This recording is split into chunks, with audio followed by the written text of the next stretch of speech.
Jesus. All right. Let's jump in here in a moment. Welcome back to the Dynasty Happy Hour. I'm your host, Doug Eddy, a.k.a. The Fantasy Father. I'm here with Tyler Gunther. Tim is currently MIA. We've put out an APB for his location. I know he's been working late nights. He's been working third shift. He's had a hell of a week. He was in the ER with his wife. Thankfully, she's fine earlier this week. So Tim, running on fumes, may have passed out on his couch. So stay tuned. If Tim logs in, he'll be sure to join. We are talking about the West Side this week on Dynasty Happy Hour, going over the AFC and NFC West, a little bit of team preview action, giving you all the news that you might need to know. Tyler, it's you, it's me. We're going to be face-to-face soon. 2 weeks, less than. I am pumped. Yeah, it's gonna be fun.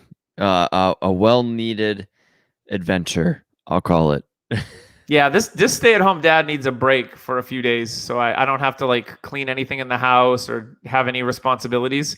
So just make sure to keep an eye on me and make sure I don't go too crazy at the pool party. That would be good. I mean, yeah, as long as you bring that banana hammock, that's all we can hope for, at least. Oh, yeah. I'll bring the banana and the hammock. You got that dang right. Yeah, I'm looking forward to the expo. I'm looking forward to meeting, people that I've chatted with, been in leagues with, made trades with, laughed with on podcasts in person. So it's going to be an awesome experience. So I'm super looking forward to it. So yeah, only less than 2 weeks away. Just want to give a shout out to our sponsors this week, Trophy Smack at the top. Code DHH ring. Get you that free championship ring when you buy a belt, a grill, a trophy, all those things. Check it out, trophysmack.com. Backed by Mark Cuban, so you know it's good. And Tyler, who's our other sponsor this week? I think I see it in the top of this corner on the screen. What does it say? Yeah, Fantasy Points Media Group. We are a part of Fantasy Points Media Group. And if you use code 21DHH10, you get 10% off of their subscriptions.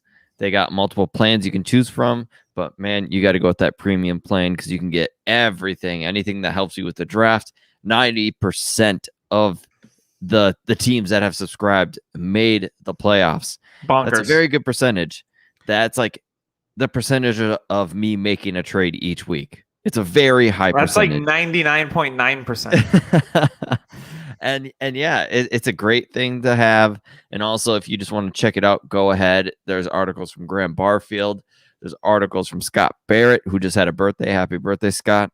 Yeah, just go on there, check out the free content, and I know you're going to like it. And when you do, use code 21DHH10. You get that 10% off a subscription before the season starts. And win your draft, because drafts are coming up. And go do that. I have my first redraft of the season next Sunday. It's the Beantown Brawl Draft, which is a lot of local analysts. Pete Overzet's in it. We've got the FF Engineer. We've got Rotobomb, Pete Davidson. We've got Jim Hackett from WEEI. Lots of fun names in that draft. I think this is our fourth year. Kevin Cotillo from the SFB Podathon is on it as well. I thought they'll be carpooling with Kevin, which is always fun. So I got that draft coming up. That's redraft. And yeah, I was like, whew, man, August 8th.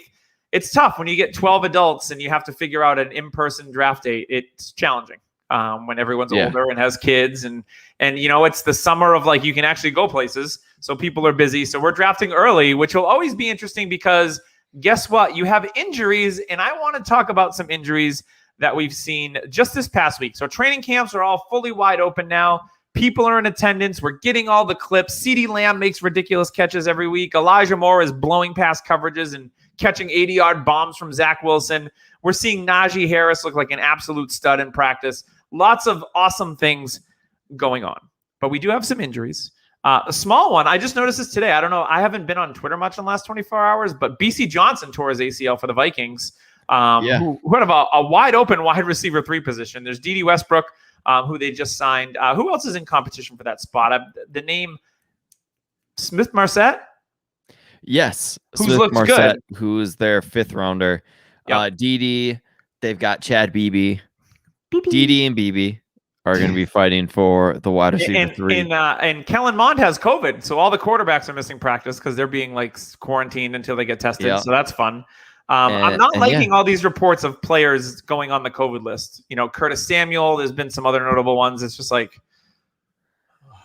and with those reports, I mean, everybody's thirsty to know who hasn't gotten their shots. Well, I mean, if somebody goes on the COVID list, there's a chance they didn't get their vaccine. Cole Beasley still unvaccinated. Beasley watch. We'll go with that. Right. Because the second he's out, and if Beasley's out, man, wheels up on Gabe Davis. Yeah, and it's sounding like all the reports, this Buffalo Bills wide receiver core, mad deep. Jake Kumro's impressing. Isaiah Hodgins looks good. Like, they've got the Marquez Stevenson, who's going to be returning kicks, has looked good. So, yeah, I mean, not all those guys are going to make the roster, so maybe someone lands on another team. But anyway, I want to talk about injuries. The big one this week, not BC Johnson. Sorry. Carson Wentz. So now, Daron Payne, great.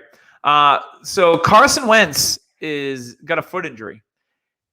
Reports are today he's going to see if it heals on its own, and if it does, should be ready for week 1. If it does not heal and he needs surgery, not good. Because you've got Jacob Eason, you've got Sam Ehlinger, the rookie out of Texas, who could be sneaky fun, I think, if he were to end up being the starter. Taysom Hill clone, pretty much. Yeah, and they just signed somebody, I thought, as another quarterback. Maybe not. I could be wrong. Yeah, they did. It was Huntley. Yeah, Brett Hundley. The ghost of Brett Hundley is still alive. So this would not be good. If Carson Wentz misses time, you got to downgrade all the pass catchers. You know, Michael Pittman's breakout might have to wait a little bit. And then the other pass catchers you would downgrade and probably upgrade the running game a bit, because I think if it's Jacob Eason or Sam Ehlinger to start the season, they're probably going to play a little ball control football and use a lot of Jonathan Taylor, Marlon Mack, and Naheem Hines, I would think. Carson Wentz, he's starting to earn the nickname Carson Wentz because he keeps getting hurt. I hate to see it. I've always liked Carson Wentz, but man, it could be another potential tough break for him, for your doppelganger, Tyler. So when he got hurt, did you physically feel it as well? No, I did not, because I think all my pain goes through him, like all of our pains are just strictly towards Carson. Mm-hmm. So I don't feel anything. I'm pretty much like Zohan on the Adam Sandler movie, Life of Zohan. And you don't mess with the Zohan. I don't feel anything. So it's a tough break for him. People thought it could be a Liz Frank injury, which would be absolutely terrible if it was. Yep. Letting it heal on your own. I mean, Carson Wentz is like a potted, like a pot for a plant, except like it broke. It's got he's like a terracotta pot. Yeah, and terracotta pot. The issue is he's not using glue to fix it. So he's just hoping it stays together, and he thinks that could work. But for Wentz, I think the issue is he's doing it because of everything going around. Like, he feels like he has to. And that goes back to kind of what he did in Philadelphia. He forced things. He was trying too hard to kind of be the person that he's feeling the pressure, for sure. Yeah, there's a lot of pressure on Wentz. So I hope he's okay, because the Colts team overall is great with him in. But man, if he's out, Jacob Eason's a very, very low-key starter, because, I mean, he's got the arm talent. Jacob Eason does. He's a 5-star guy. He impressed last year in camp, so you got to remember that. The coaches, were very impressed by him. We all thought he was going to be a second-round pick in the NFL draft, and he ended up being in the fourth round, early fourth. So, yeah, it's going to be interesting to see what happens, because, I mean, I'm pretty sure all of Indy and their fans are praying.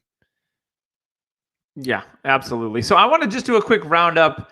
I'll give you some of the names that I've been hearing buzz about in camp this week. Tua Tagovailoa is one.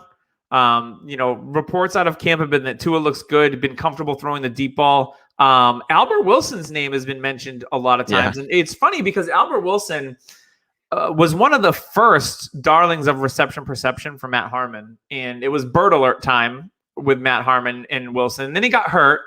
His first year in Miami, I remember he started the season off really strong, and he hasn't really been on the field in I think almost 2 years now. So he took last year off for COVID. Yeah, and in the year before that, he was hurt. So if you're looking for like a cheap guy who's probably available on your waivers, why not Albert Wilson at the end of your roster? Maybe he becomes a thing this year. Yeah, again, a player that Matt Harmon really liked based on reception perception data. So keep an eye on that name if you're looking to add a guy, and maybe you can drop someone like that's a Dion Kane that's been on your roster for 3 years, hoping on a wing and a prayer. So lots of positive news about Tua, which is really good to hear. Nick Chubb signed a big extension, so we know his Good future for him, yeah. for the next few years. And of course, he doesn't need to impress in camp because he's just hashtag good at football. We've been hearing really good things about Mack Jones in New England, and Damian Harris as well has got a lot of positive buzz so far. Bill Belichick saying that he's looking like the number one guy there. So we like to see that. If you maybe you bought Damian Harris cheap after year one. It looks like he could be maybe a solid RB2 from week to week. You have some names? Yeah. News that kind of ties into somebody we're going to talk about today. Marlon Mack looks very explosive, which is great to hear with his Achilles. Apparently, he's been hope for Cam Akers. I'm hoping. Yes, and apparently he's looked really good, healthy, which is what matters, especially after an Achilles injury. So Akers was early, Max was early last year too. So I'm kind of hoping they're kind of on the same path. Trajectory, if you will. Yes. Yeah, that'd be good. I've also heard good things about, we were talking about a pre-pod, Josh Palmer, who's a guy that I own or roster, rather, because I know I can't say own anymore because that might trigger people. Apologies. I've been playing fantasy for 20 years. It's hard to break some habits. I've rostered Josh Palmer in a lot of leagues, and he's been really impressing. And that wide receiver 3 spot, it's pretty much been a battle between Palmer and Tyron Johnson in the offseason. So Palmer, a guy that didn't really do much in college, but that was mostly because of crappy-ass quarterback play, but really did awesome against the number 1 corner in this year's class, Patrick Surtain. He had his best game of the year against Surtain. Yeah. So I like Josh Palmer a lot. If you were able to get him in the 3rd or maybe 4th round of your rookie drafts, that's a name to keep an eye on as we get some more buzz. I wish Hard Knocks was there this year so I could see all the Josh Palmer. But Hard Knocks is in Dallas. And, of course, every day it seems like we're seeing another highlight reel play of CeeDee Lamb, which is absolutely amazing. Do you think CeeDee Lamb will be a top 3 dynasty receiver after this year? Yes. And I actually think he could lead the NFL in touchdown receptions this year. That. He's in the slot, and we saw Dak targeting him a lot in the red zone. I honestly could see CD being the guy in the red zone and having 12, 13 touchdowns a season. Yeah, and Jamar Chase is also impressing in camp too. So I wanted to mention him only because I have 2 of them on the same dynasty team. Yes, so happy. Tyler, give me some names that you've been hearing some buzz about here in training camp before we start to roll into these team previews. Devonta Smith, electric, unguardable. I mean, you can't touch him because he's tiny and skinny. But, I mean, just the route running. He had an injury scare. And same with his teammate in Alabama, Jalen Waddle, had a little injury scare. He's walking with a limp thing. I think people are misinterpreting that by not reading the article. They even said it's going to take a little bit longer to heal, and that he's at about 90%. And in the article, they state at 90%, Waddle is more explosive than almost everybody on the field. So now, if he doesn't walk right, is that considered waddling? Yes. I mean, you should see all the jokes like below the article on the comments. It's all Waddle jokes. And I didn't even read the article. I just came up with that. So the like minds, I guess. You sit here and you say there's so many wrong things on the internet, and then you read those quotes and you just like see that is what is right with the world. Yes. But yeah, I've heard those. I haven't really heard much up here in Minnesota. Kyle Pitts is looking everything the part. They're moving him all over the place. Yep. I mean, Audrey Olison too, same team. Oh, gross. He's not it. But I want to say there's been a lot of people talking about the whole positional switch for Pitts because they're going to play him everywhere. As long as Atlanta doesn't move him to receiver like the Colts did, he's going to get tight end designation, and that's it. Unless Atlanta's like he's a receiver, I don't think they'll fully Atlanta's change not going to move him to receiver because then like years down the road, it's going to be like, I want receiver money. Yeah, exactly. So yeah, I don't think they're going to keep him at tight end. Let's look at it that way. Yeah. So, but yeah, and Hayden Hurst did say it was going to be a 1-2 punch, and Hayden Hurst looked ripped. I saw him in an interview, and I was like, "Oh, Hurst is in great shape." So he says it's going to be a 1-2 punch with the two of them. So that's why I think the wide receiver. Well, you know who else looks ripped in Atlanta camp? Ronald Darby. Saw a picture of him. Oof. He's like Cornell Powell. Frank Darby? Ronald Darby's the FSU used to be a corner, right? Yes. Okay. That was the Terrence Trent Darby reference from last week, which someone did get. So thank you.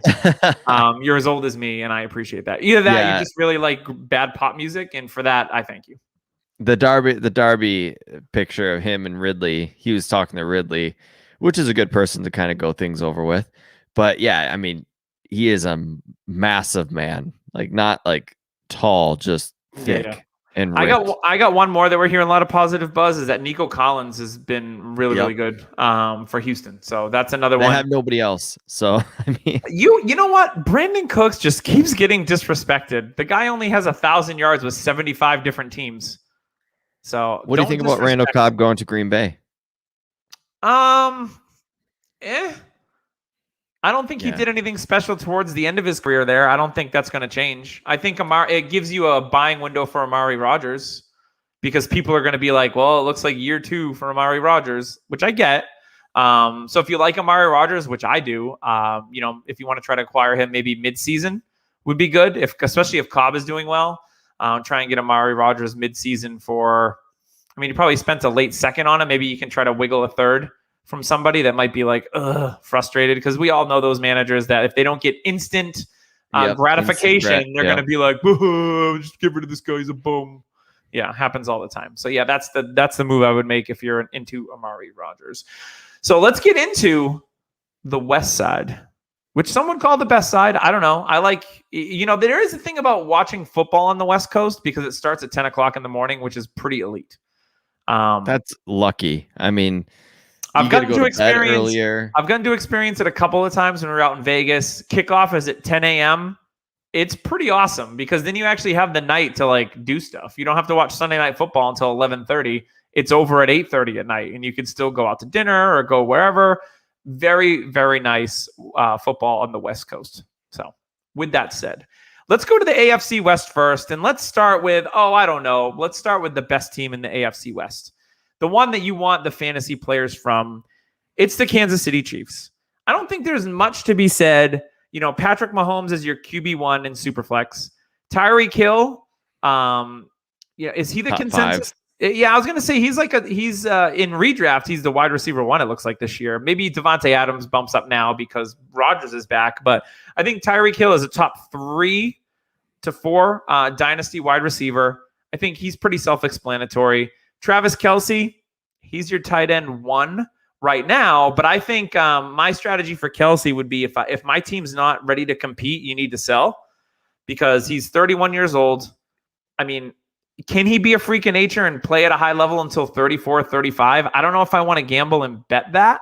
So if I can unload Kelce for a rich of either picks or players to a win now team, I would do that because I think if you don't, that window could close very quickly, as we've seen with aging tight ends in the past, whether it's Jimmy Graham or Rob Gronkowski or even guys like Jason Witten. Like Witten was a tight end 1, and then he was cooked.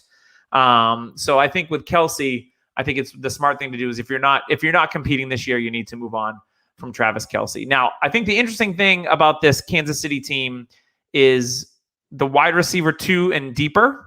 And then the running back we all know is Clyde Edwards-Helaire, who showed some flashes in his rookie year. I'm actually on Helaire at his current startup ADP.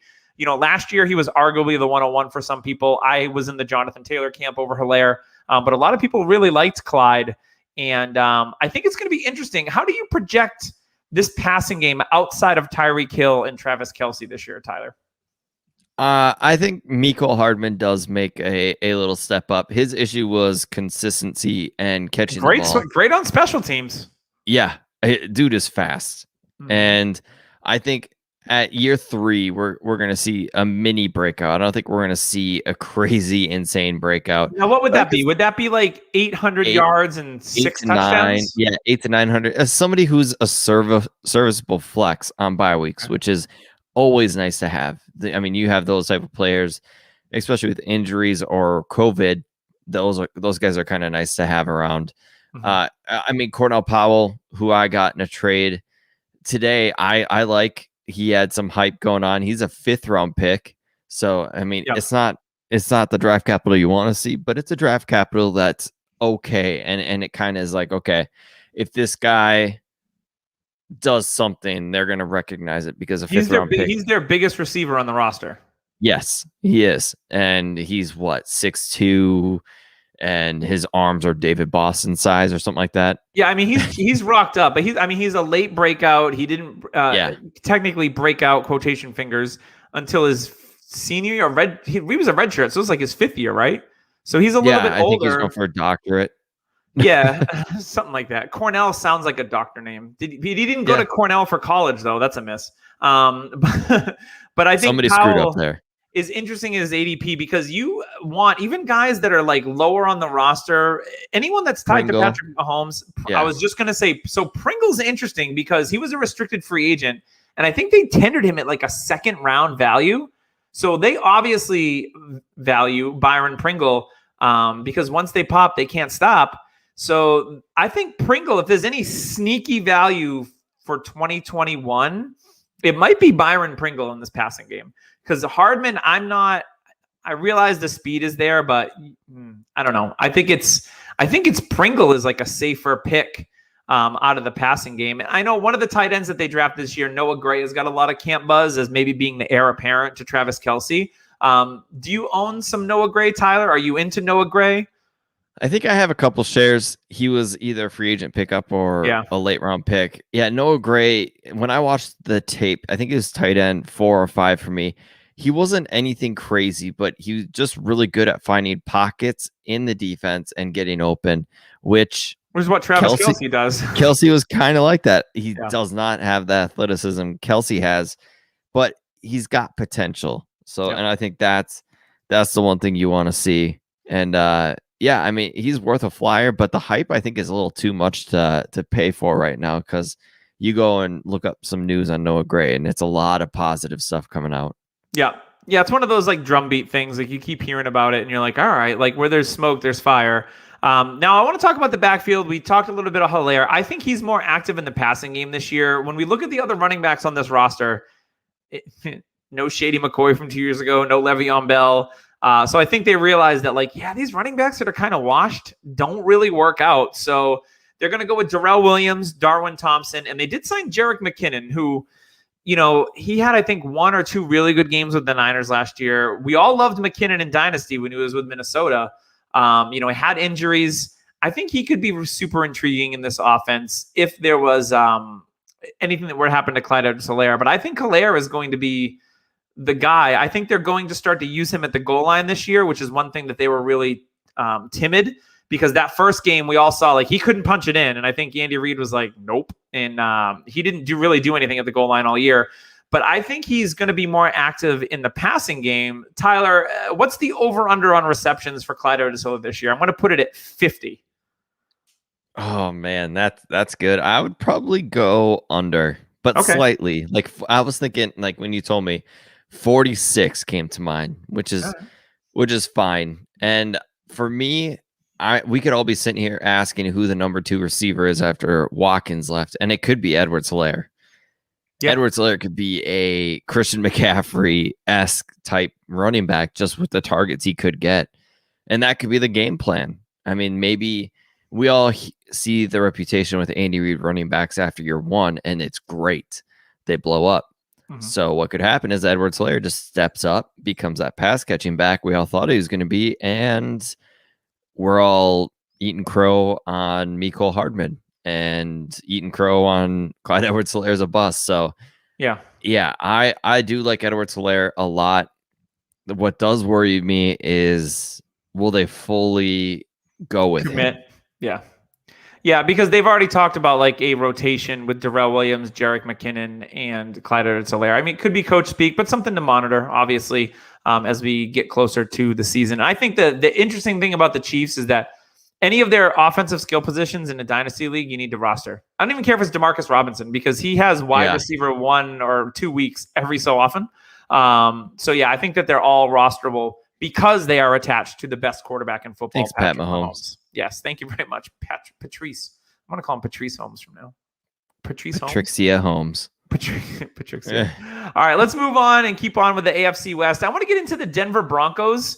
I think we all see a ton of fantasy potential on this roster, but it starts and it stops with the quarterback position. Now, we were all hoping that Denver would make a move for Aaron Rodgers because it would have been amazing for the dynasty stock of all the players on this roster. But it looks like it's going to be either Teddy Bridgewater or Drew Lock. So far, Lock has looked pretty good in their training camp. Bridgewater, conservative gunslinger is what he likes to call himself now. Interesting. So like Baker Mayfield-ish. He's like a conservative gunslinger, I feel. Yeah, sometimes. A safe gunslinger. He's like, my name is Oxymoron. So pretty much Billy the Kid, but he's got a limit on how many shots he can Billy take. the Kid with a Nerf gun. Yes, that's perfect. All right, like that. Nerfed out Nerf gun. Yeah, so let's talk about the quarterback position. Now, both of these guys are probably QB3s on your Superflex rosters right now, I would think. Tyler, would that be accurate for you? Yeah. And you better hope so. Yes, that is true. Now, I know you were a big Drew Lock guy going into 2020, and you were acquiring Drew Lock in a lot of different places. Now that the price is depressed on Drew Lock, are you Just buying? Like I am. Are you? Yes. Are you buying Drew Lock in 2021? No. Oh, how the tides have turned. If I have, I mean, you got to be water. And if I have him, I'm hanging on to him. And if I don't have him, I'm kind of staying away from it. The Broncos haven't shown really any commitment. They're still in on Deshaun Watson, it seems. That is true. There's a lot that could happen there. And when a team is not showing that they want to commit to a guy, I don't want to commit to him. So with that said, I will probably not own Lock. I got him for really cheap, him and Bridgewater. So I have the quarterback field. Yeah. I mean, maybe they go old school college quarterback style where they play both. Tom Brady and Drew Henson. Yeah. Yeah. Drew Henson's losing the game, bringing Brady to win the game. My favorite news in camp has to be Drew Lock looks impressive. Teddy Bridgewater has a good day at camp and makes 2 passes over 30 yards. Everything else is close to the line. I'm like, okay, like this is everything we know already. Yeah. Let's talk. But there is one player that has shined in camp that I can't wait to get to. All right, we'll get there. So I want to talk pass catchers. Now, we've heard the disrespect for Tim Patrick. He's just a good football player. Him and Auden Tate might be the best wide receiver 4s in the league, in my opinion. So Tim Patrick, definitely worth rostering. I'm starting to fall into the bucket of people that believe Jerry Judy is going to be the wide receiver 1 for them this year. Welcome. There's seats open. I'm a big Cortland Sutton guy. That's who I want to talk about. Everything that Fangio is talking about is that like he doesn't trust himself yet. He worked hard in the offseason. Did you see that video? Yeah, he slipped. It happens. That was rough. Yes, I am usually with a receiver coming off an ACL, it doesn't concern me that much. But when you start to hear like he's in his head a little bit and he needs it, that's a little bit of a red flag. I only own Cortland Sutton, I think, in one league, our UDPL league. Unfortunately, I need him to deliver this year. Whoops. But Cortland Sutton's a little concerning. Jerry Judy is going to be the wide receiver 1 there. I think the forgotten man really in this passing game. You know, we talked about Tim Patrick. People forget that KJ Hamler is like the field. If Drew Lock is the quarterback and KJ Hamler's healthy, why not Hamler having some really nice weeks? Because we all know he's got the speed to burn. And, this AFC West is full of Oh, Tyreek Hill, he fast. Let me see. McCole Hardman also fast. Henry Ruggs fast. And then you've got KJ Hamler's right in that ballpark. He flashed at times in his rookie season, and then he got hurt. So Hamler's one that I think is a sneaky, almost like throw-in in a dynasty trade right now. I don't think he's ever going to be a consistent wide receiver 2 in fantasy, but he's the perfect guy, like first or second guy off of your bench, because I think the talent is there for Hamler to make some noise, especially in leagues where you get bonus points for explosive plays and things of that nature. I think Hamler is really important. And last but not least, and I'll hand it off to you and you can talk pass catchers, is Noah Fant. There was a report earlier this week that they're finally figuring out how to use Noah Fant. Like, guys, you have a really freaking athletic tight end, one of the most athletic tight ends to come out of college, and you're just figuring out how to use him? Wait, hold on. I know how to use this guy. Wait. He's athletic. He's big. You can move him around. I don't know. I don't think we should do that. We'll keep him in line.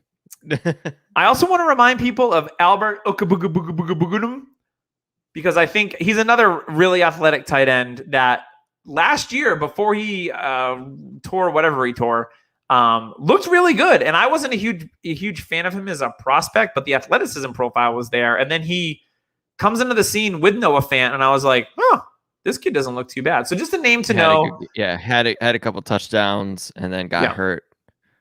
And Troy Fumagalli no longer with the team. Yeah. No one cares. So Tyler, I know you're a fan. You just acquired Jerry Judy in a league this past week. So talk to me about the pass catchers here. Yeah, huge fan of Jerry Judy.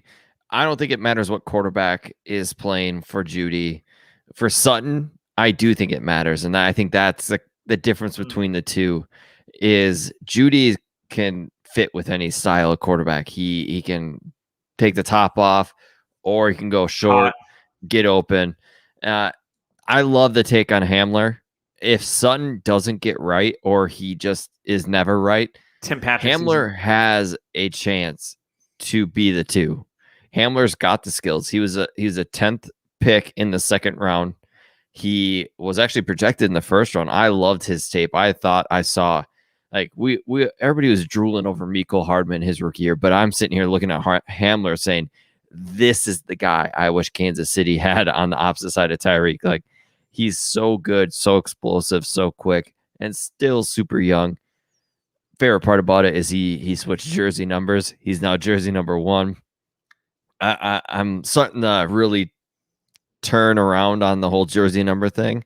Mm-hmm. It's going to be fun to see that. But yeah, Drew Lock, I think, like I said, if he does kind of, it felt like whenever he made a mistake, he's just like, screw it. But like, I think he needs to like buckle down when he does make a mistake. He needs to actually learn from it, which before it was like, oh, screw it, whatever. There's always next drive. And I mean, now it's to the point where, hey, you got Teddy Bridgewater. There might not be a next drive for you if you do keep making mistakes. So yeah, it's an exciting offense. If Rodgers was the quarterback, Jerry Judy could be a top 10 receiver this year, right? But it's not. So I could see top 20 for Judy easily. I think he's going to get a ton of targets. He was one of the leaders in air yards last season. Thanks to Drew Lock, he had many uncatchable balls. But yeah, I'm very excited for this. And Fant, he just seems like he's dipping into that Eric Ebron-esque career arc. So don't sleep on Noah Fant yet, because I do think his best days are ahead of him. Yeah, Denver. I mean, let's talk about the backfield, the exciting backfield that Melvin Gordon is Melvin motivated, apparently. Maybe he didn't skip leg day in this offseason. Maybe he's bulked up and he has bigger than sticks for legs. But everything about Melvin Gordon out of camp, I know, Tyler, you follow Cecil Lammey and some of the other guys that report for the Broncos. And Melvin Gordon sounds motivated, and he's looked really, really good. So I think that them picking Javonte Williams was maybe the motivation and the kick in the ass that he needed. Like a Jordan Love style pick? Yeah, maybe. I mean, they still have Mike Boone on the roster, who I've always liked. And then Royce Freeman may or may not make the roster. Maybe he ends up on a team that has a running back injury or something. Or something like that. But I think this is if the buzz for Melvin Gordon continues to swell into the preseason, I think it will open up a little bit of a window to maybe acquire Javonte at a little bit of a discount. And I'm perfectly okay with that because I think he's the future there. I think Melvin is one and done with the Broncos after this year. And it could be even like one of those things that we see a lot with the veteran running back. The first 5 or 6 weeks, it's the veteran. And then here comes the rookie. And then the rest of the year, the rookie takes over. We see it almost every single year. So Nick I think Chubb, I mean, that could be the case with Javonte that the Gordon gets the buzz and you find that little bit of a window. And if your timing's really good and if you do the due diligence with the Williams owner, then it could work out. So I think that's how I would approach it. I think if you're in a win now team, Melvin Gordon is a piece that you can acquire pretty inexpensively. And I'm okay with that too, just in case he is the guy all season. We know that Melvin Gordon, he was once a top 5 dynasty running back just 2 years ago. Ryan McDowell tweeted out it was the top so many dynasty picks 2 years ago, and Melvin Gordon was RB5. Him and Todd Gurley just holding hands together. I remember Izzy Alcafas on the Melvin Gordon arguments. I think he was one of the ones on Twitter that was like anti Melvin Gordon to the death of him. We saw Le'Veon Bell, Todd Gurley, all these guys. But Melvin Gordon could be a nice piece for that win now team potentially. So that's how I would handle this backfield. And I still like Mike Boone. I have him rostered on some teams still. So let's go to our next AFC West team. Who should it be?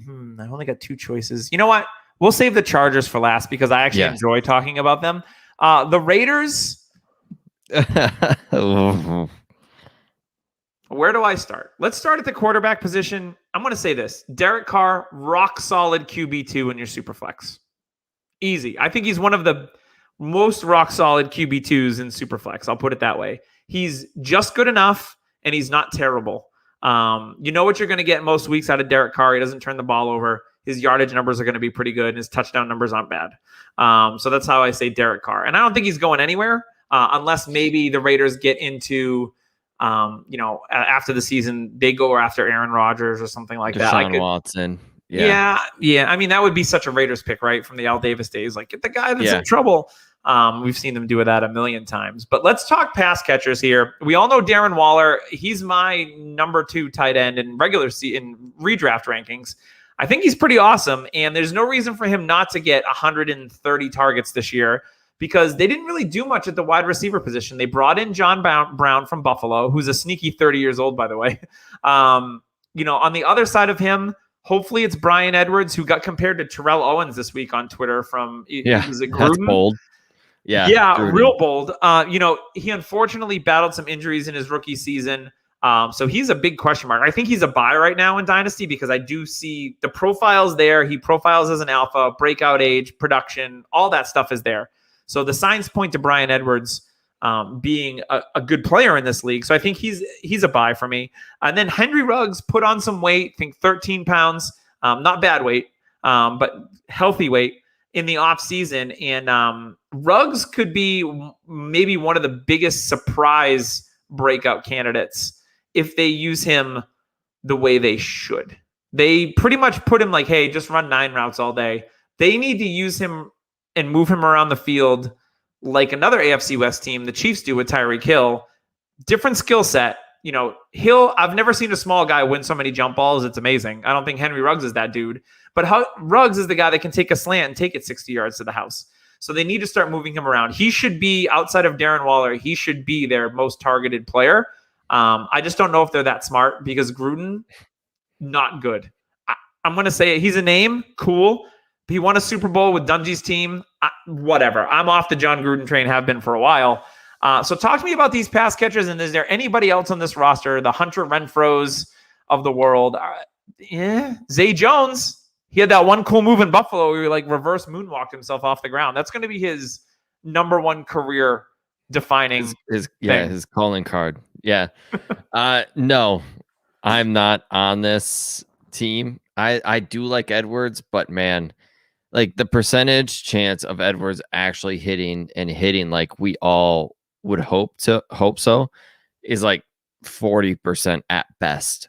Mm-hmm. And oh man, I like. Would you give up a third right now for Edwards? Or is that Okay. Like, I know Dynasty Nerds brought him up and said a late second is probably where you could go and acquire him, which I think I'm fine with. Ruggs, I think I'd give a mid second to early second, but Okay. with him, the draft capital, and the owner probably taking him in the first round last year, you're probably not going to acquire him because, I mean, that person, the pride every dynasty owner has that pride, especially when they take a draft pick. You're going to want to hold. You're going to want to hopefully wait it gain out. that value. Yeah. Mm-hmm. So yeah, that's where I'm at with the pass catchers. Darren Waller is going to be Darren Waller. Carr and him have a really good connection. Mm-hmm. Like you said, Carr for me is a rock solid quarterback too. He's in that Baker Mayfield, like he's a lower end Baker Mayfield to me, but man, he's still young. I think he's 27 now, maybe 28. So he's still got years ahead of him. And if he's not with the Raiders, if they decide to move on, he's going to start somewhere else. I think Carr's like a sneaky early 30s guy, isn't he? No, I think he's. All right, hold on. I'm gonna Google it while you talk.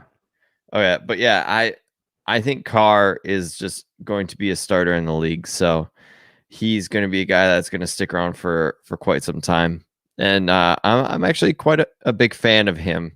And he just turned 30. Okay. Which is, I mean, he's still got what, 5-6 years left? Yeah, probably. And he's well respected across the league. So yeah. All right, backfield. Josh Jacobs. They bring in Kenyon Drake. Everyone's like, what? And they paid Drake good money. Yeah. Good money. That scares me. I like Josh Jacobs as a player. I mean, he regressed a little bit in year 2. Like his break tackle percentage and things like that were a tick down. I still think he's talented, but I actually think blew up that offensive line. I mean, that's something to look at. That offensive line is now officially trash. Hey, because you got Leatherwood, rave reviews. They could actually hit on that pick. Hopefully, because they missed on Arnett and Cleveland Farrell, so they've got to hey, maybe we get one of these first rounders right. Cut Mayock. I just have a feeling that Gruden, like Mayock, is a puppet, and Gruden's making the picks and messing them up horribly. So Kenyon Drake for me, like if I need a depth guy, I would go out and acquire. Okay, like Kenyon Drake's never like super excited me.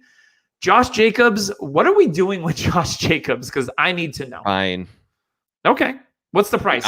I love Jacobs. I think I would give, if I was projecting a first next year, if I was a late first, I think I would do that.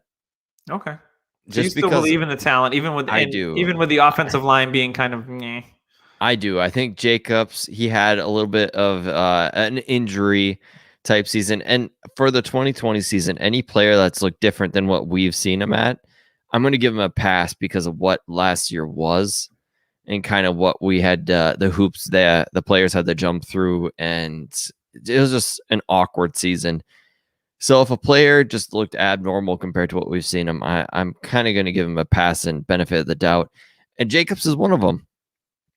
I think he's one of the best running backs in the league, like talent-wise. He can be, but Gruden just needs to actually throw him the ball as well. Carr is a guy that does look for the running back to dump off. We've seen it with Jalen Richard, just massive 10-catch games because of garbage time. But yeah, Kenyon Drake is not going to go away. And they're going to use they don't have anything behind him. They have like Trey Regis and Darius Jackson. Yeah. Who? And the I thing know Darius Jackson, but like, ugh. Yeah, the thing is with Drake is he could be their slot guy. He could be a guy that lines up in the receiver. So Jacobs still could get his. I see Jacobs as a 1,000-yard rusher. Hopefully he gets into the end zone. I mean, he has massive touchdown games, and it's usually on prime time where he's just like 3 or 4 touchdowns. So I could see Jacobs as a guy who gets 10 to 12 this year. And I actually really think his price and value is really good right now. So I'm actually in on Jacobs for his price. I totally forgot that Willie Snead signed with the Raiders and that Trey Quinn is there as well. Some names of dynasties passed for you. That is a name I have not heard in some time. Yeah, they're not good. All right, let's move on to the Los Angeles Chargers. I like this team a lot. for fantasy. They're a lot of fun. Obviously, Justin Herbert, which congrats, Tyler. You were on Justin Herbert in a ton of leagues, and that paid off massively. Austin Eckler, I know a lot of industry sharps. Evan Silva is moving Eckler up into his like top 8 running back because, they've got Justin Jackson, Joshua Kelly, who we've seen flashes from Justin Jackson. Joshua Kelly had a disappointing rookie year. Roundtree. They did bring in Larry Roundtree, who some people like. So Austin Eckler could lead running backs in receptions. It's either going to be him or McCaffrey, I think, unless we have a surprise like Hilaire season out of nowhere. But I think Eckler is primed, if he's healthy, to catch 100 balls in that offense. And that is super valuable in your PPR leagues. At wide receiver, we got Keenan Allen. We've got Mike Williams. Those are the established guys. Mike Williams is in a contract year. Again, a lot of industry sharps are on Mike Williams this year, especially at his ADP. He's had 1,000-yard season. He's had a 1,000-yard season. He had a double-digit touchdown season in another season. Maybe this is the year he puts it all together. Outside of those two on the depth chart, we talked a little bit about it earlier. It's Joshua Palmer, the rookie out of Tennessee, Tyron Johnson, and then you've got Jalen Guyton, who flashed a little bit as that deep guy for Justin Herbert in his absolute cannon arm. And then you've got Jared Cook. I actually think Jared Cook is the sneakiest of buys at a tight end position at the tight end premium because I think he's kind of being overlooked. And all Jared Cook does is be productive wherever he goes for the most part. So I think Cook is a sneaky acquisition. Obviously, I'm still on Darnold Parham Jr. as the future there. So if you can get him as a throw-in, do it. But this offense, it's primed for big things. So is the defense. But we say this every single year about the Chargers, and something happens. Is this the year? As long as James can stay healthy, then that's a key on defense. Mm-hmm. I mean, he is the captain of that defense, and man, if he can just stay healthy, that defense is gonna be phenomenal. They're gonna be so good. And then the offense. Herbert, he's my quarterback 3, I think, in Dynasty. Woo! Yeah, and it's because like we all like Josh Allen at quarterback 2, but you know what? We've seen his ceiling. We've seen Josh Allen's ceiling, I think.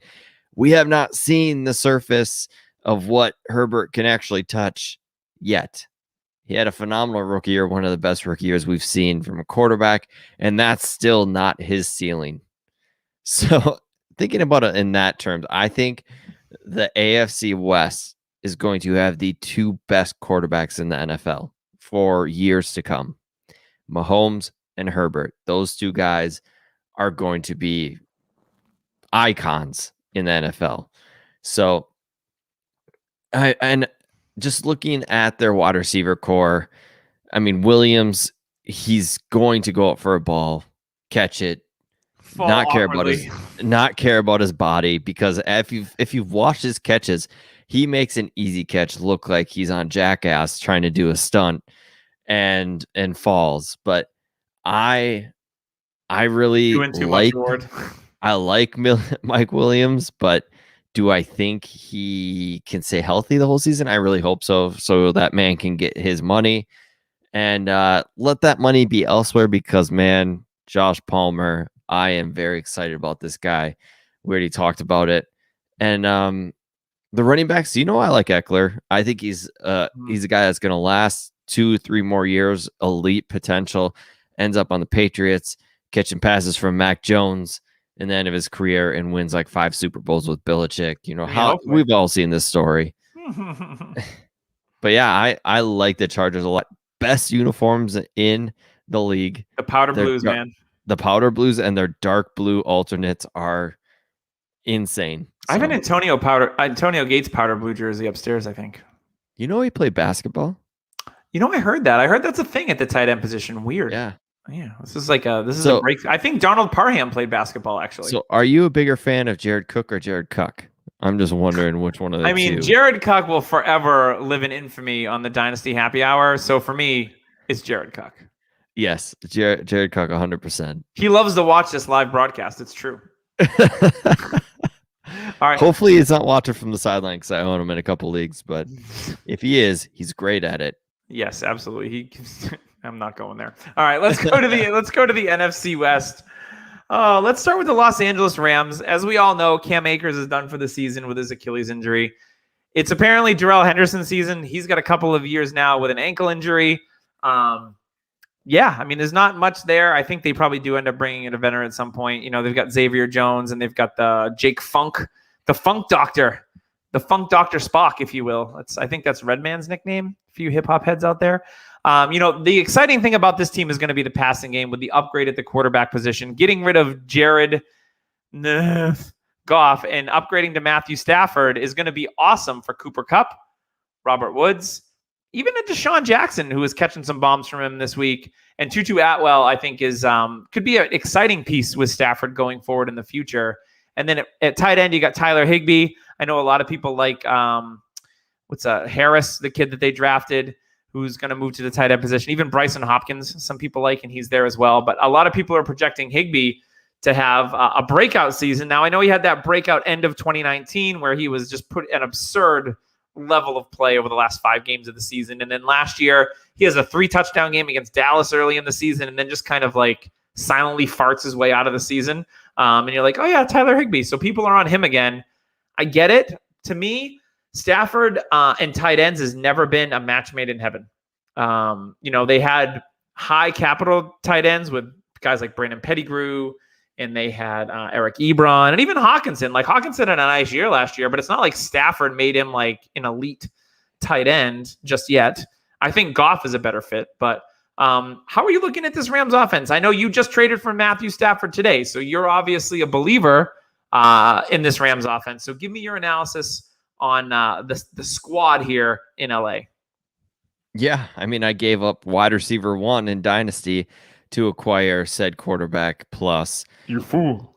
But that was because I had no quarterbacks, so I needed to rebuild my quarterback group.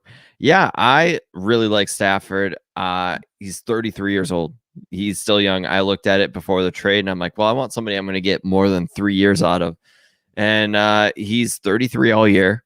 So in 5 years, he'll be 37, the age Aaron Rodgers is right now. Mm-hmm. And like Doug was saying, as long as his back doesn't flare up, we could see him play till he's 38, 39 and be successful. He's got the arm talent to do so. Until his wife tells him not to play anymore. Yes. And he's also got the coach. If he stays in LA and they win championships or do well, I think he's going to be in LA for quite some time. I like the fit. And Cooper Kupp, he's going to have a phenomenal season. Robert Woods is always going to be Robert Woods. Forever underrated. Forever underrated. He changed his number to 22. To 22 or just 2? No, to 2. Oh. To 2. That is going to be weird optically for me to get used to. Not seeing 17. Yeah, and Daryl Henderson, as much as I am not on, he's going to have some flash games. And if they give him the rock, I think out of necessity, they had to give him the rock 30 times a couple of those games. And he looked very well. I think with Stafford, you're going to see a lot more passing. And by a lot more passing, I mean, they want to throw. Do we think we see enough passing for former 2nd-round pick Van Jefferson to get involved, though? Yeah, I really do. I think Van can be another outside guy because I don't think Tutu has what it takes to be on the outside. Kupp's going to be in the slot. You're going to have Woods and Van Jefferson on the outside, and then Higbee at the tight end.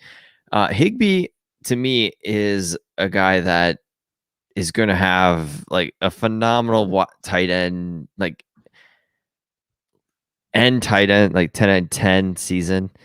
If he is your tight end 2, or you have another pairing tight end with him to play matchups, perfect setup.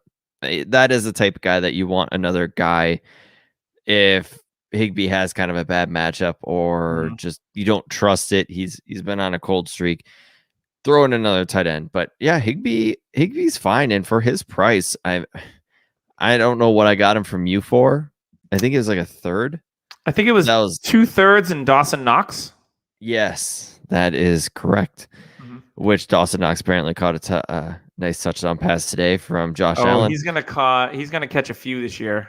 Sam. But yeah, Higbee I think is a fine tight end. This team, I think from what we saw last year, all they want to do is run the ball because they didn't trust Goff.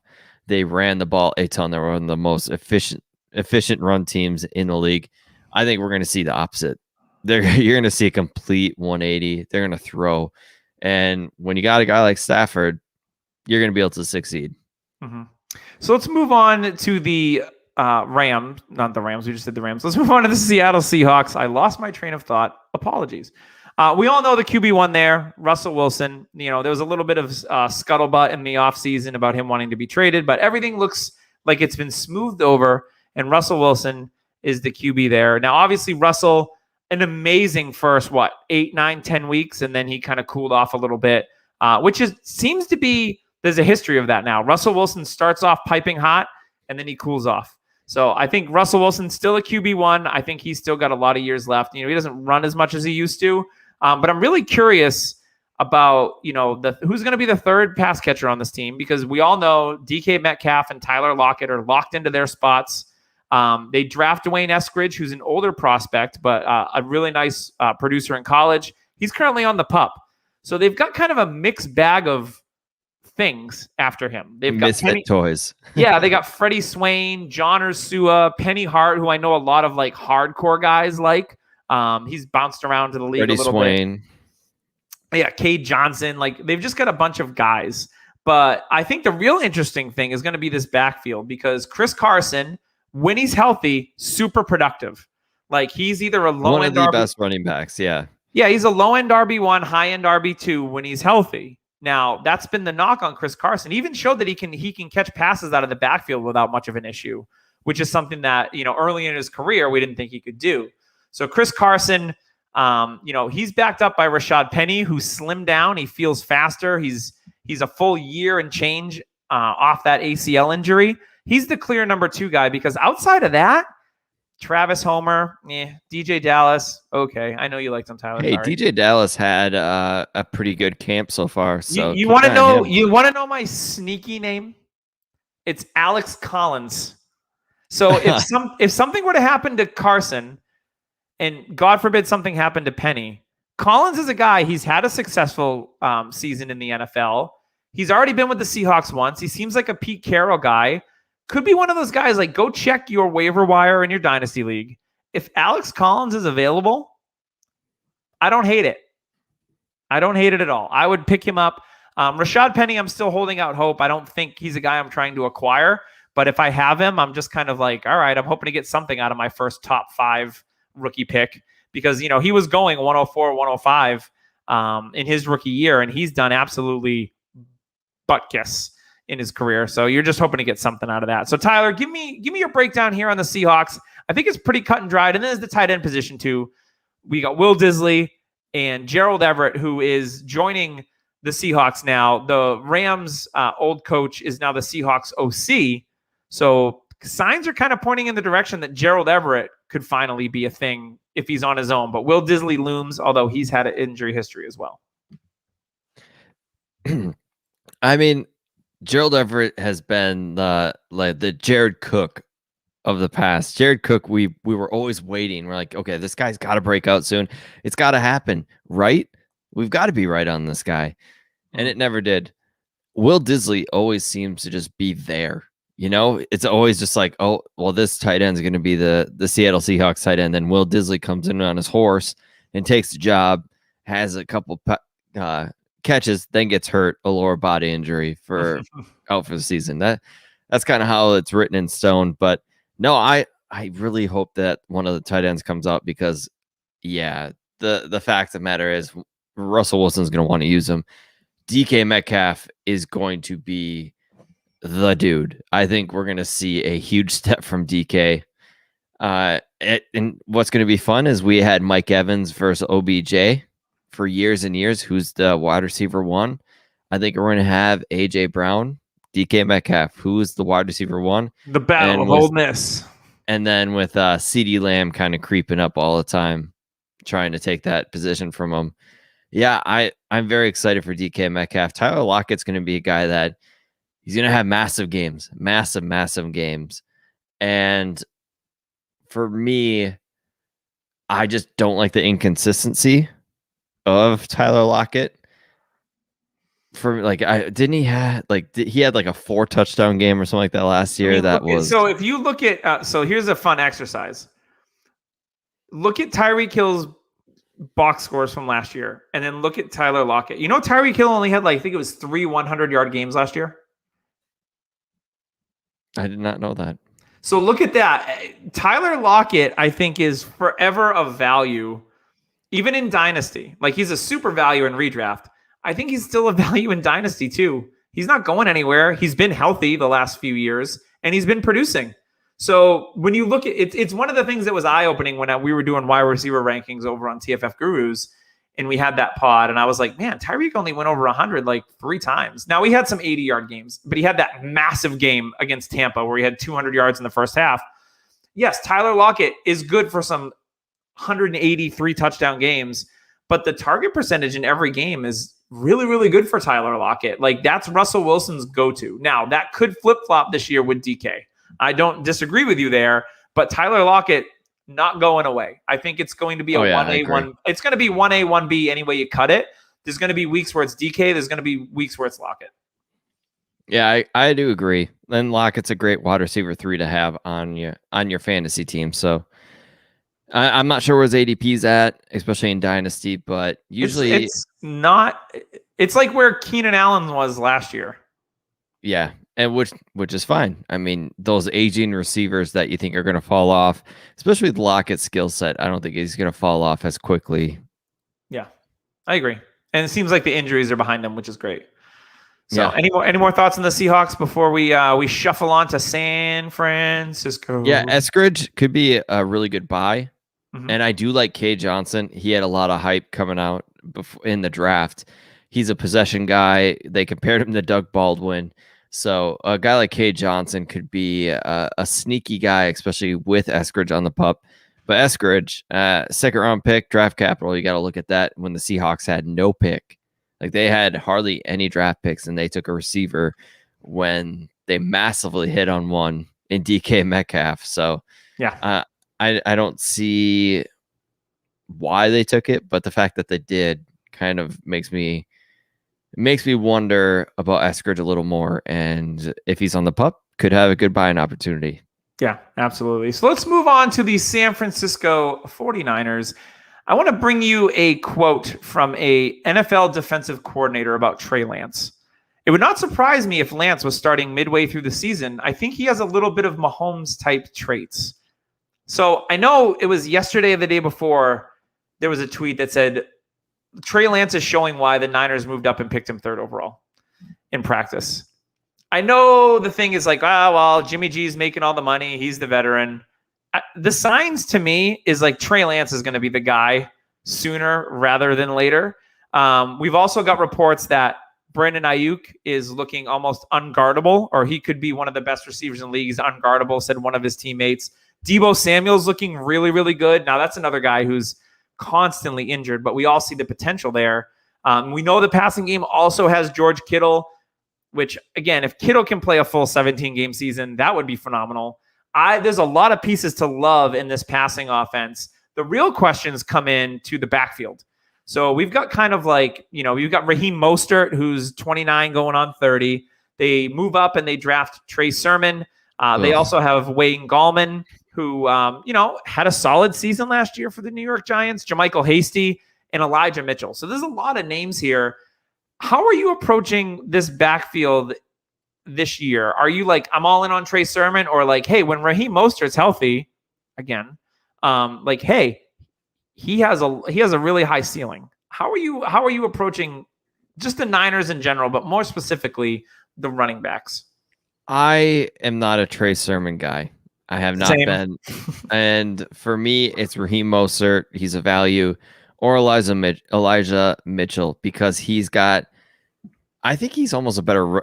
I do think he's a better runner than Trey Sermon. Personally, I think he's more explosive, and he's a better pass catcher. Trey Sermon is just too Zach Mossy for me. So that I saw a lot of that, and with the skill positions, I've been all over Ayuk this season. He went from having like 1 share to now having 5 or 6. Nice. I have acquired a ton of him. I love Ayuk. Matt Harmon loves Ayuk, and that's always good to see. Harmon has him as a massive, massive bump up for this year and potential elite superstar. Debo, I kind of stay away from. I'm not a fan of the injuries and the age and just everything kind of built in with him. But if he can stay healthy, I think it helps both players and it helps Ayuk too. So, and Kittle's Kittle. I really want to see Kittle in 17 games because, man, he's one of the funnest players to watch in the league, and I want to see. He's like watching Gronk in his prime. Like he was just exciting, and he's jazzed to be on the field. He's having fun. Like that's what I love about players like that. Like watching Chad Johnson play football. They just love playing football, and I love the physicality. But God damn it, George Kittle, just stay healthy. Speaking of Chad Johnson, did you see that Tom Brady Madden commercial where he tried to get his speed up? I haven't seen that yet. Okay, so it's pretty much Tom Brady's running his 40, and then they like skip into a video with like a cheetah, like, and they try to make him look like he's fast, and it didn't help. You got to check it out, and if you haven't seen it, who's listening still, go check out that video. It's really good, and I got a good laugh. But yeah, I mean, it's going to be interesting to see what the running back group looks like because I'm going to be honest with you, Raheem Mostert's one of those guys too that he's fun to watch. And if he can just stay healthy, that is a fast bad man. He had the two fastest times, I think, in the NFL last year. 22 miles an hour he hit like a couple times. Yeah. That's insane. I really like Raheem Mostert and Elijah Mitchell too. I'm going after. And Brandon Ayuk's value in redraft. If you hit on him and he has a wide receiver for one season, he is going to be a league winner. And I think that's what we got to look at. Trey Lance, you guys all know how I feel about him. I love Trey Lance. And all I'm hearing is they're very excited for him and that his future is very bright. So a deeper cut here. This depth chart for pass catchers ain't good. It's Mohamed Sanu, Richie James, who did flash in one game last year with Nick Mullins, I think. You've got Trent Sherfield, who used to be on Arizona. You've got Travis Benjamin on the roster. I see Jordan Matthews listed here. Kevin White. Like, what are we doing? But it's Jalen Hurd, who, again, a little bit of a snake-bitten player. This is his third year in the league. We all love his athleticism. They could line him up at running back. They could line him up in the slot. They can line him up outside. Again, another guy, like, check your waiver wires if he's available, or if you're looking for like a YOLO throw-in to a trade. It'll be interesting. If he's healthy, he could just be another cog with Ayuk and Samuel that they can move all the way around in this offensive formation. So he's still interesting to me, but I could totally see it being like, oh, he could come in and be productive, or he could just be nothing because he can't get on the field. But I've always been intrigued by Jalen Hurd's game. Former running back converted to wide receiver, good athleticism, super intriguing. So just a name to kind of keep in mind as you're going through your rosters here. So last but not least, we have the Arizona Cardinals. Again, another fun, exciting offense headed by Kyler Murray. We saw the year 1 to year 2 jump for Kyler, and he started off really hot as well and then kind of faded off at the end of the year because of his injury. Kyler Murray, what they did this year in the offseason, they're like, you know what, Kyler, we're going to build around you, the young quarterback on a rookie quarterback deal, which is the way you want to do it in the NFL. They went out and signed A.J. Green. Okay, not the greatest signing on paper, but a veteran. Cool. He's going to be there with DeAndre Hopkins. Larry Fitzgerald's not in town. Andy Isabella's still in the roster. I think he's pretty much cooked there. Christian Kirk and Rondale Moore. Rondale Moore is the big ad here, and I'm excited for Rondale Moore in this offense. I just wish that Cliff Kingsbury could live up to the hype. And maybe he never will, but I would love to see it in the passing game. At tight end, they don't really have anything. They don't address the tight end position. It's Max Williams, Darnell Daniels, like, blech. Which means like more targets for Rondale Moore is how I kind of extrapolate that. And then in the running backs, it's Chase Edmonds and James Conner. Everyone was on Chase Edmonds before they signed James Conner. I still like Edmonds a lot as a player. I think Conner's going to come in, and I think they're going to really split the work there. So I think the good thing of Conner landing in Arizona is that if you owned him in Dynasty, at least he still has some value because he was at risk He was at risk of being absolutely worthless. And him going to Arizona in a what should be high-scoring offense makes me feel better about owning him in a league or two. Yeah, I'm actually off Connor. I've never really been on him. Even I mean, I roster him, and I'm cool with it that he's going to have like carries in the NFL. yeah. No, seriously, there, like you said, he could be in Todd Gurley territory right now if it wasn't for the Cardinals signing him. Connor, he's going to be a goal line guy. I don't think they trust Edmonds in the goal line quite yet. I mean, Edmonds lost weight but gained weight is what the whole Drew Lock narrative, the oxymoron. He's down but bulked up. Yeah.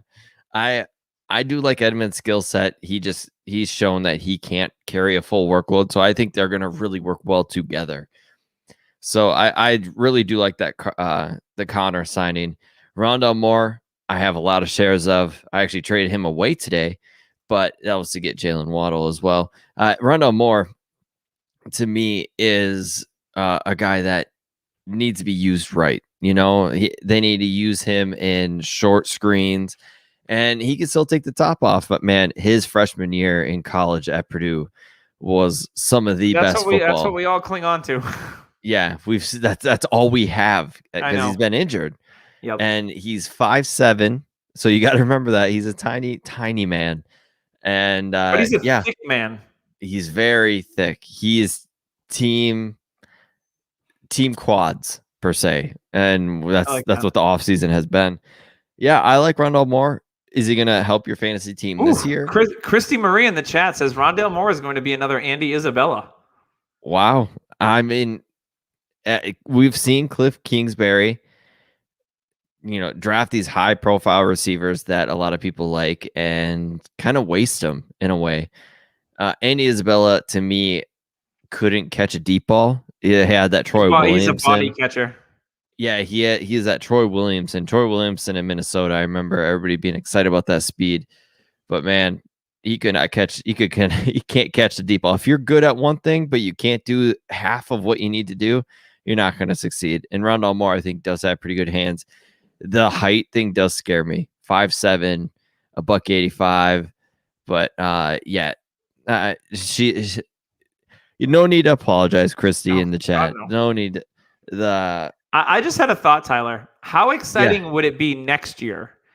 I don't think they'll release him because they picked up his 5th-year option. How exciting next year would it be? And I don't know why I have random thoughts like this while we pod and I'm listening to you talk. What if David Njoku signed with the Cardinals next year as a free agent? Well, we got to actually see Cliff do something other than throw to Hopkins. I don't care. It would just be an exciting fit, and I would be like, "Oh, my Njoku shares got life breathed into them a little bit." I would like that. Any player on this offense is always good because Kyler is a good player. Mm-hmm. I just hope that Cliff can actually make Kyler live up to that potential because Kyler's done everything right. Cliff just needs to do what he needs to do to actually take it to the next level. And with doing so, Cliff needs to hit his peak, if you will. Yes. Wow. That's where we're at the 1 hour, 13-minute mark in the podcast. So, yeah, Rondale Moore, I'm a big fan. I got lots of shares, but I do have a little bit of doubt because of the height. We've never seen it with a very short player like that height. They just need to use him right, get him the ball. Touches is what he needs because he's a guy that can take it to the house. He's fast. He's a mighty mouse. Hey, I don't want to gloss over DeAndre Hopkins at all because he's still ranked really highly in Dynasty. He's my favorite receiver to watch in the NFL. But I think last year we saw very puzzling usage from DeAndre Hopkins. And what we've heard in the offseason is that they're going to utilize him a little bit more in formations, much like they did in Houston. And because Hopkins ran exclusively, I think, on the left-hand side of the field, he didn't do anything. His target percentage downfield wasn't great. So I'm hoping that Hopkins, and he only scored 6 touchdowns, I think, last year. So I think Hopkins is due for another good season of 100 yards, probably 1,400 receiving yards, but I'm hoping that he can get the double-digit touchdowns. He's a guy that I think can play in the league for a very long time. So if you start to see his value dip, I'm okay with going out and acquiring DeAndre Hopkins because he has the type of game that he can be productive for a long time. He's that, he's not an elite separator, but his footwork is so good and his hands are just an absolute another level. But we got Christy. She's firing us away at questions. Who is going to win this division? I think that is a really good question. Tyler, who you got winning the NFC West? Wishful thinking, the Chargers. And it's all going to be based off of that NFC defense. West. NFC? Yes. So Chargers, the Chiefs and Chargers are going to be neck and neck. But for that, 49ers. But I want to see how big of a difference Solaire is in that defense, because if he wasn't, like, he could be the difference maker to where that defense needs to stay healthy. Yeah, like Bosa, if he could stay healthy, that's a difference maker. And I mean, Jaquisi Tart, you got Ward in the back. Their defense is very good, but yeah, I want to say Arizona. I mean, JJ Watt, that could be well, you got JJ Watt. I know Chandler Jones isn't super happy. They've got Budda Baker. They've got Isaiah Simmons. Their defense could surprise people, and I think the offense, with all the pieces they have around it, is really good too. So I think the Arizona Cardinals may surprise some people and win this division. We see it every year where there's a team that, finished third or fourth the year prior and then jumps up to that next level.